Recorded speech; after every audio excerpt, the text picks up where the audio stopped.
Hi, welcome back to Theo's Coffee Break podcast for the third installment of How to Transform Your Life, inspired by the crests of Digimon. And for today, we're going to be talking about the Crest of Love. And I'm going to introduce you to my friends Sora and Biyomon. So to kind of just give you an idea of what this episode's going to be about is, we're going to talk about what love is not, and how love is someone's biggest strength and also best form of protection against hate.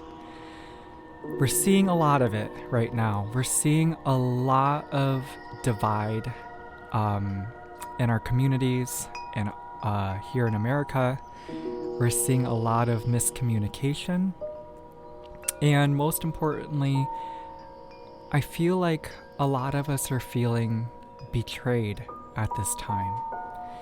And when these things happen, we often fall into our fears. And when we think of fear, we often think of it as running scared or being a coward, when what I've been seeing is people acting out on their fears, and it's coming across as a lover's quarrel or rage or just being really reactive instead of patient, and trying to get a better perspective on things. And the solution for that isn't always answers. And that's what we talked about in the last episode with knowledge, that answers aren't always the solution. So how can we create those blended solutions that would be the best way to resolve issues and conflicts? Well, I believe that even if you don't know where to start, the best place to root that solution in is with love. So come on over for today's coffee break, and we're going to have Sora and Biyomon help us with today's conversation. And if you're trying to find this episode, it's somewhere in season 2, and I bet it's going to have some love in the title. All right, I'll see you there, and I can't wait to talk about today's crest, which is the Crest of Love. Okay, see you there. All right, turning off my phone, turning off my light. When I was putting together his outfit, I was kind of feeling myself, and I'm like, man, this is like really giving 90s. Like 90s, I don't know, B-boy or, I don't know, like boy band look. But anyways, oh man, love.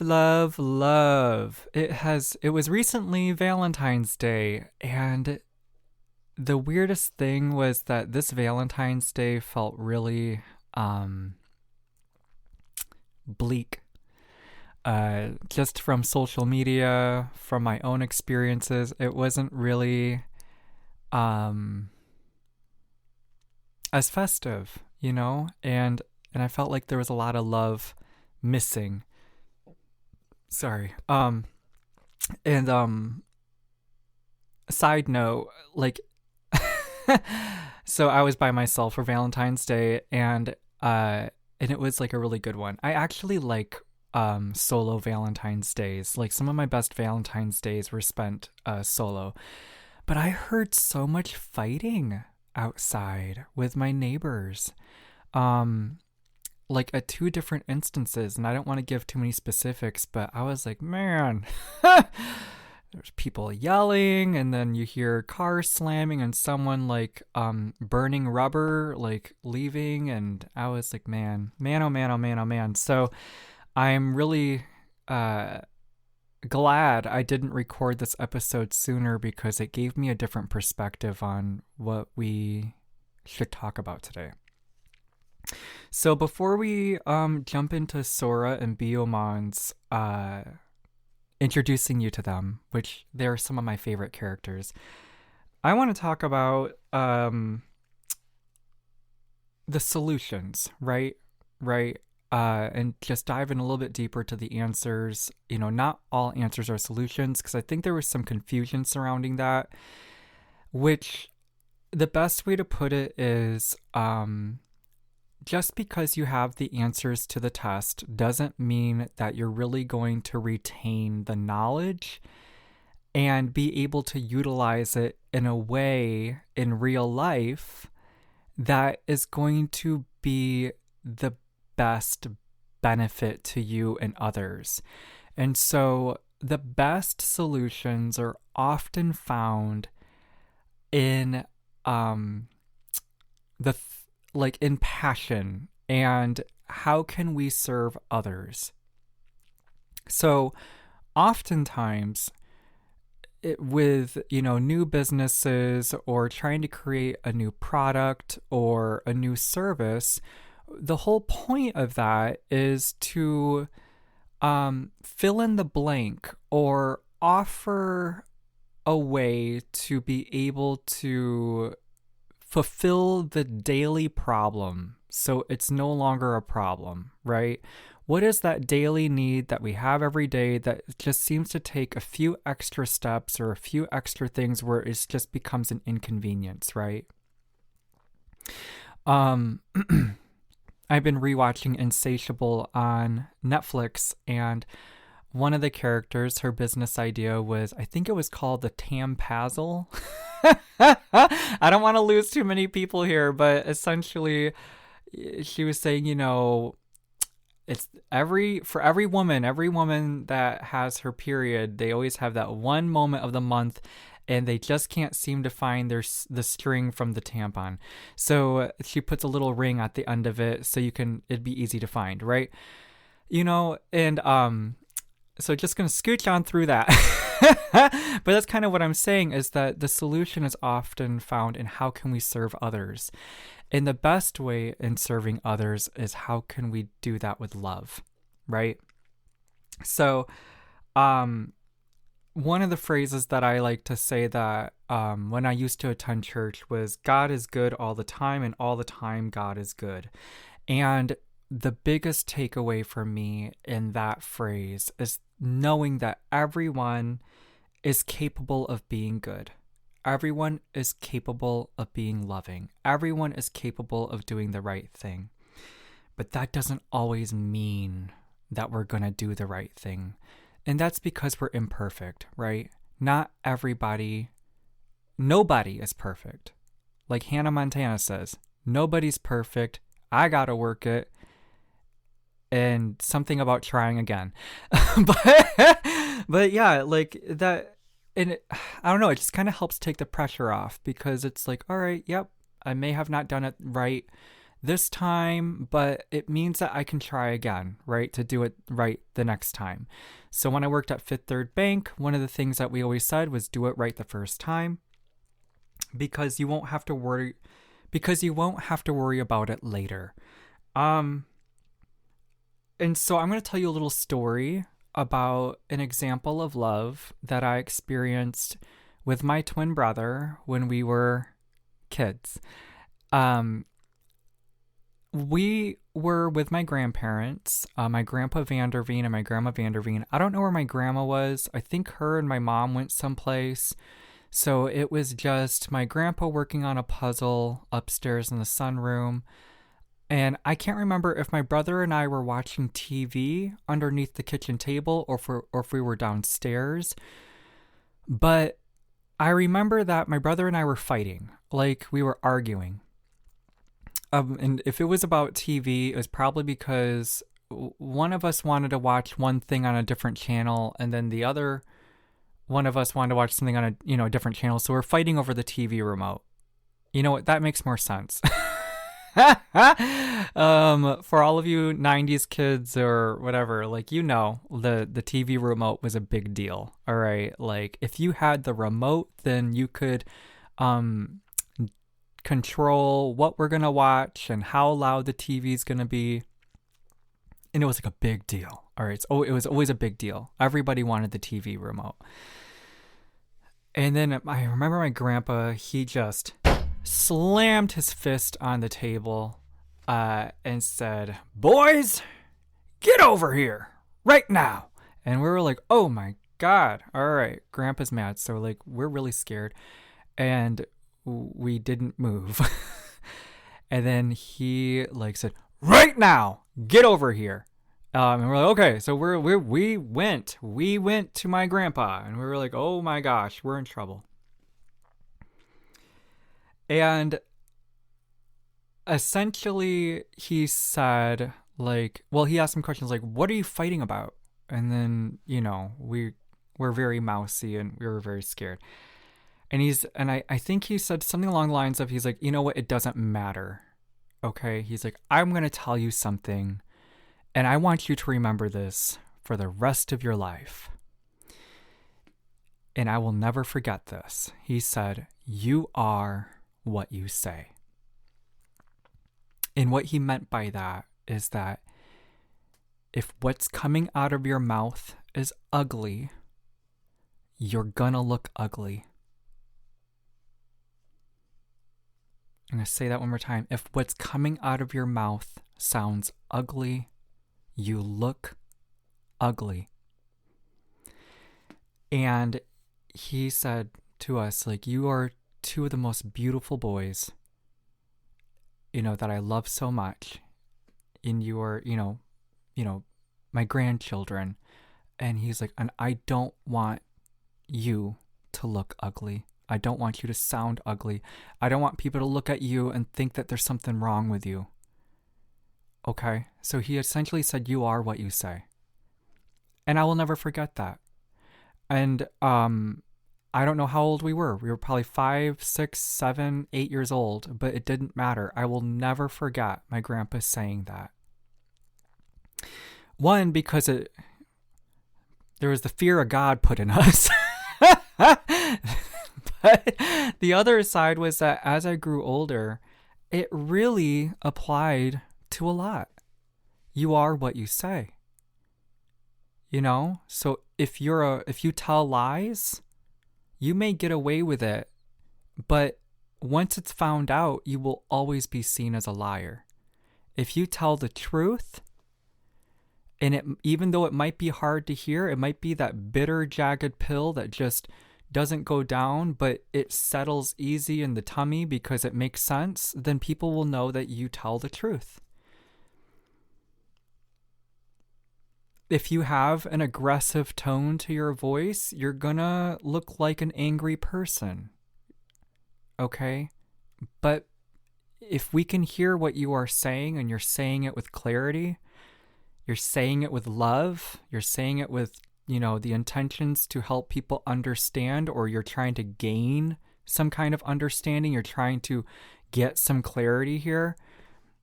If love is in your voice, if love is in the words that you are saying, then that's what will be seen. You are what you say, right? And so that was an example of strength and protection as love. Now, anybody watching as a third person or somebody watching on the outside might have thought that my grandpa was crazy to scream at us the way that he did. Because man, oh man, when my grandpa lays it in, he does not give a shit. Sorry, he does not care. He does not care who's in the room. He does not care where he's at. He is going to make sure you heard him the first time. And if you question it, he is going to wonder, are you deaf? I mean, he had a way, but he did not play. He did not play games when he was trying to say something, right? And so I will never forget that. And that was something that I could tell that he lived by. You are what you say, right? And so in this sense of understanding this, I want to just end that little bit with teach yourself before you teach others. Okay? So sometimes the most loving thing we can do is slow down. All right. I get it. All of us have lived a lot of life. I mean, I think we could really learn from each other. Doesn't matter how old you are. You could be a child, you could be a teen, you could be in your 20s, your 40s, your 60s, your 80s. I think all of us could really benefit from learning from each other right now. Because there is this, we're stepping into a way of living that all of us are experiencing a learning curve with. So before we try to come off as the expert, I'm encouraging people to maybe take a step back, and before you're trying to teach something, ask yourself, have I taught myself this already? In what ways have I taught myself this to earn the right to be an expert? So I've had to do that here with my podcast. I've had to do this with my own work here as a musician. And recently I posted like a clip of me doing the Wide Awake challenge. And I was humbled really quick to realize that, you know what, I kind of fell out of practice, and there is a lot more I could learn here in music. So maybe I'm not quite the expert that I thought that I was, but it does not discredit all of the opportunities. It doesn't discredit all the work I have already done. It just means that there's still room to grow. There's still room to learn. There's still a lot of opportunities to improve. And I think that's kind of something that we're all going through right now as well. And I don't know if I said this before with the courage episode or the knowledge episode, but the minute that you think that you have learned it all, you have already failed. Okay, you've already failed yourself. You're blocking yourself from more opportunities of possible collaborations. And just because you learned it before, maybe in learning it again and going back to the basics, you're going to discover some stuff that you may have forgotten, which that's currently what I'm going through. I'm like, wow, there's a lot of things, there's a lot of habits that I fell out of practice with that actually really benefited me before, and I need to implement those again. And this is another form of love, right? Recognizing that, hey, you got to love yourself through the process, right? You have to. You have to be patient with yourself, and you also have to put the ego away. Put the ego away. That's I know that's hard to do. Trust me. I'm somebody who has a little bit of an ego, and now that I'm putting it away and I'm really looking at myself in the mirror, I'm like, man, that slap in the face, that bucket of ice water being dumped on me was needed. And so I want to introduce you to Sora, because Sora and Biyomon.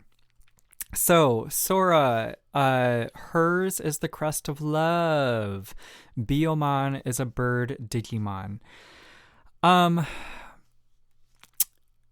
we first meet Sora, we really don't know much about her. Okay, she pretty much keeps to herself, but she is a team player. Okay, and she shows up for her team. She shows up for her friends. And so you don't quite learn as much about her until later in the series.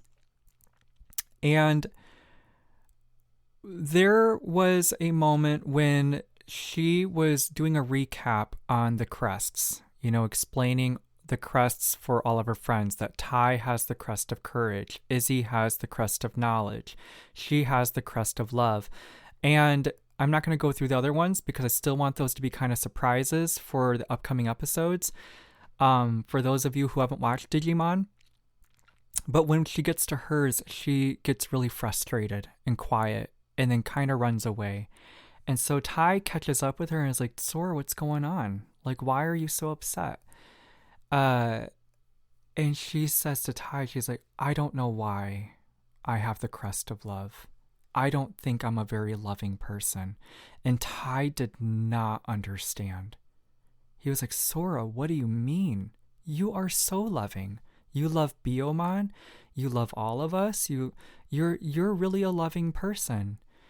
And so she explained something that happened to her in, I think it was like middle school or elementary school. I think it was middle school. She got injured. So she's a jock. She likes to play sports, and her family owns a flower shop. Okay. And so she got injured playing soccer practice. And on the day of a tournament for the title, she's begging her mom to please let her go play in the tournament. And her mom says, no, Sora, I can't let you do that. You have an injured leg. And she was like, in fact, can you please sit down? I need to talk to you. And so Sora's mom tells her that she wants her to quit playing soccer and to work at the flower shop with her. And Sora blew up and said, no, I don't want to work with you at the flower shop. I want to play soccer. And her mom said that she doesn't have a decision, that this is final, that she will have to stop playing soccer because she needs her at the flower shop. And then Sora runs off. And as she's walking around, she comes around to the game and they lost 6-3. Her teammates walked right by her and didn't even look at her. She felt like she let down her team. She was angry with her mom, but most of all, she felt really misunderstood and like unseen, as if like no one could see how passionate she was about her love for soccer and how important it is for her to show up for her teammates, especially when they needed her. Even though she had an injury, she still wanted to show up for her team, and her mom wouldn't let her. And she held that against her mom. And so she took her crest and she was about to throw it, and Tai stopped her and said to Sora that, hey, how about we just take a beat? Let's just take a breather here, and come back to this later. Okay. And so she's like, okay. And as they start walking around and trying to get some progress in their journey, my eldest mon shows up and attacks them. And it was an unfair fight. And as her teammates are just getting slammed and Biyomon got really hurt,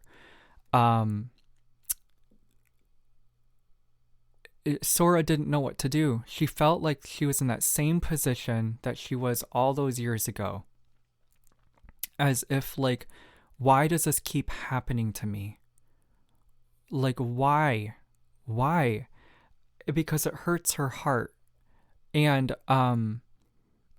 she didn't feel like she was strong enough, and she didn't know how to protect anybody there.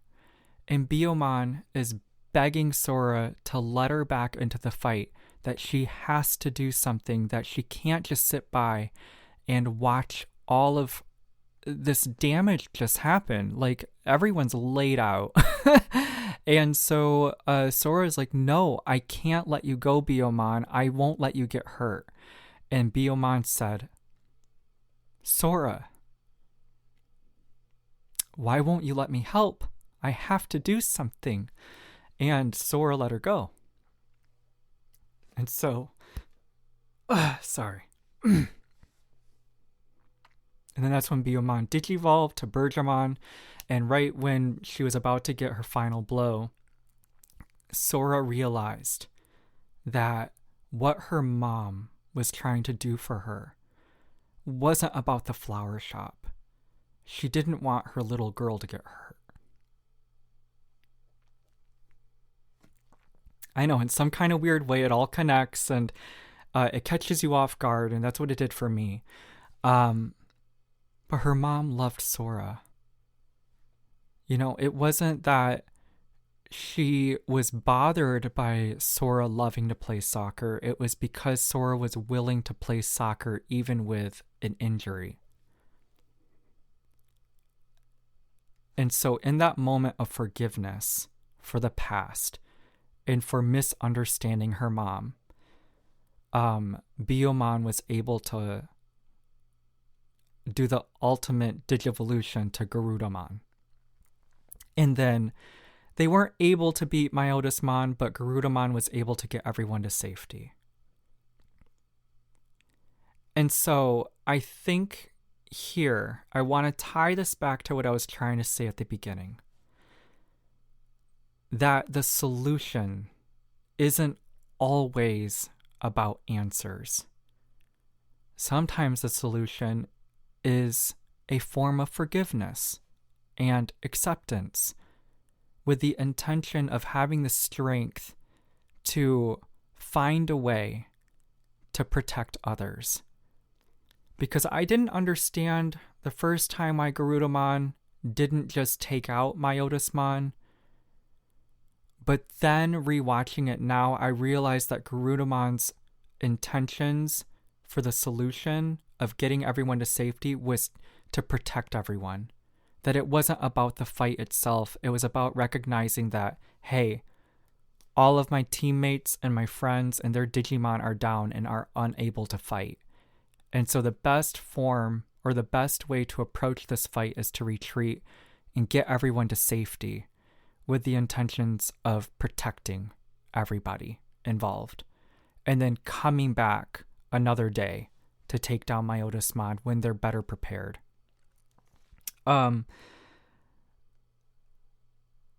So, with that being said, I got a bit ahead of myself there. 1 second.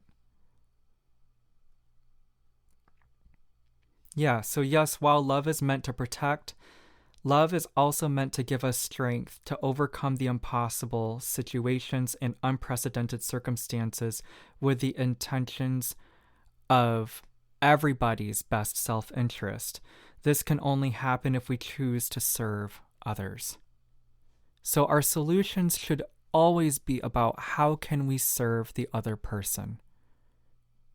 How can we find a way for this to resolve as peacefully as possible?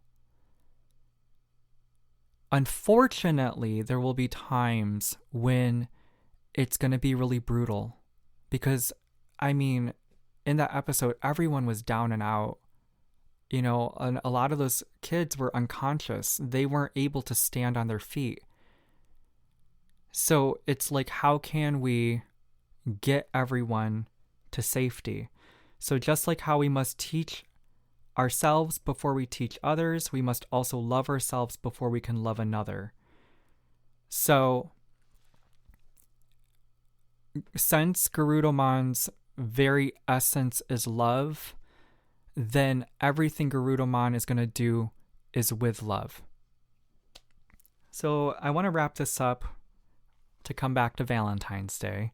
It's like, if you're unhappy when you're single, you'll be unhappy when you're in a relationship. I didn't understand that. Growing up, I did not understand that. I was a bit boy crazy there for a while. But it was because of how lonely I felt.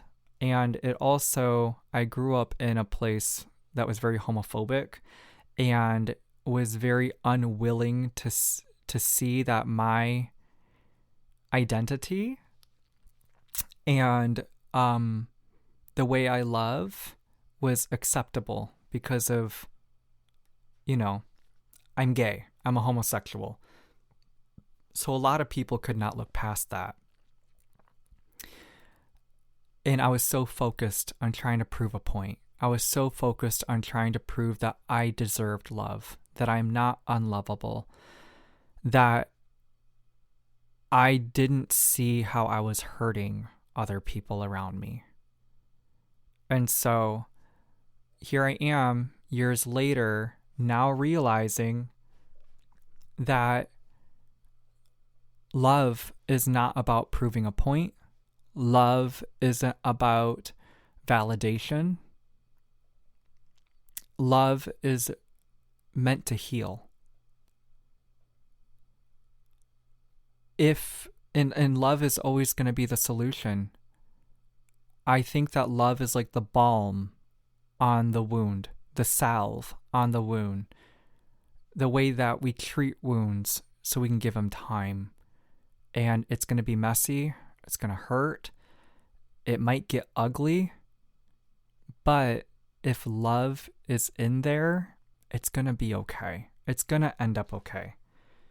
So I would say choose love with the intention to heal. Then every choice after that will always be easily made in love. So thank you so much for joining today's coffee break. And I hope that Sora and Biyomon's story resonated with you in some kind of way that could give you a different perspective on love. The best way that you can help me right now for free is to rate my podcast on Apple Podcasts, on Spotify, or wherever you get your podcasts. Any rating and a little description from you would help a lot. Just want to remind you that to be kind and to take care of yourself. And if you ever reach a point in your life where you just don't know where to go from where you are, that's kind of how I'm feeling right now. I'm kind of like, all right, this is where I'm at. Looking myself in the mirror, really, trying to get some clarity here. I forgot that choosing love would be my guiding light, be my North Star. And with love, I will be able to trust the process and know that not only will everything be okay, but in choosing love, there is hope that this will all be able to heal. Okay, so until next time, remember, you are always welcome at my coffee table, and I cannot wait to see you in next week's episode. Take care, and I'll see you then.